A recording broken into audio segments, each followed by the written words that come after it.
તો હવે અમે ત્યાંથી બિલેશ્વરથી નીકળી ગયા હતા આગળ તરસિંગડો ડુંગર જોવા માટે.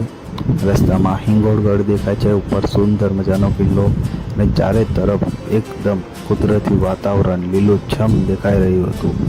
ખૂબ જ મજા આવતી હતી. એકદમ સુંદર વાતાવરણ હતું, વાદળછાયું વાતાવરણ, અને વરસાદની ઋતુમાં તો અતિ સુંદર લાગતું હતું. તો હવે આપણે નજારો જોઈશું રસ્તાનો.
તો આપણે આવી ગયા છે તરસિંગડા ડુંગરે.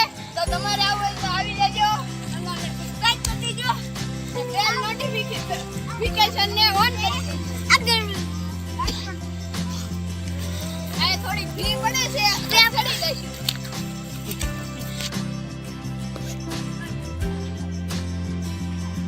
ચલાવ આવે બોલો.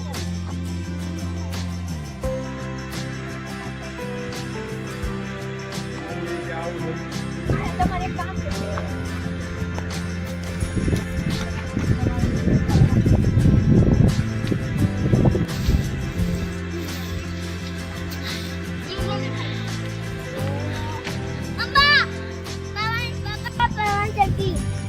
અમે તો નથી જતો ડેમ પર.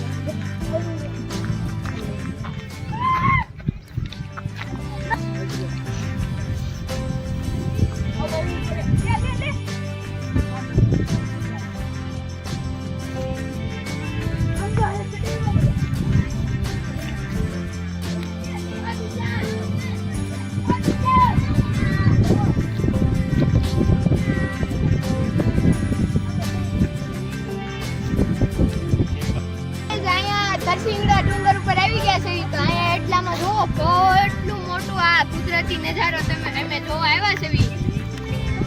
કેવું અદ્ભુત નજારો છે આ બધો. આમ તો જો તમે કેટલી પવન ચીક્યું છે ને કવડા ઊંચા ડુંગરા. અને અહીંયા આપણે મોર બોલતા હતા ને એનો અવાજ આવતો હતો બધે. અને આ તરસિંગડો ડુંગર થોડોક જાણીતો છે, એટલે જરૂર મુલાકાત લેવી તમારે બધાને.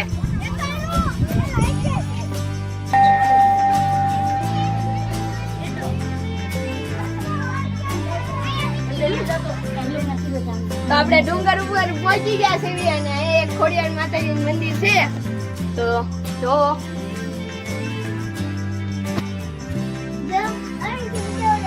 આ તરસિંગડા ડુંગરનું ટોચ છે, જેની માથે ખોડિયારમાંનું મંદિર આવેલું છે.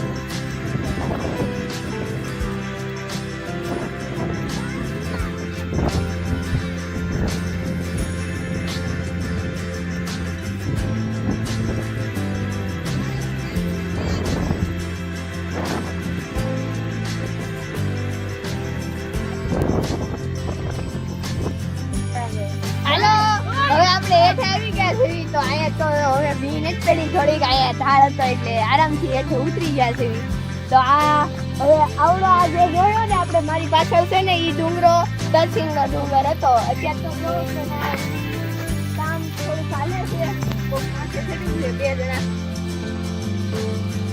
અને હવે અમે ઘરે જઈશું પાછા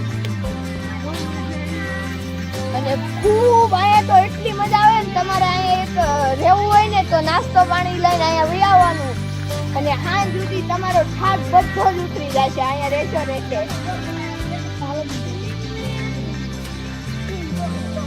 અમને આપણું આઈસર પડ્યું છે હવે નાથી આપણે ઘરે વયા જઈશું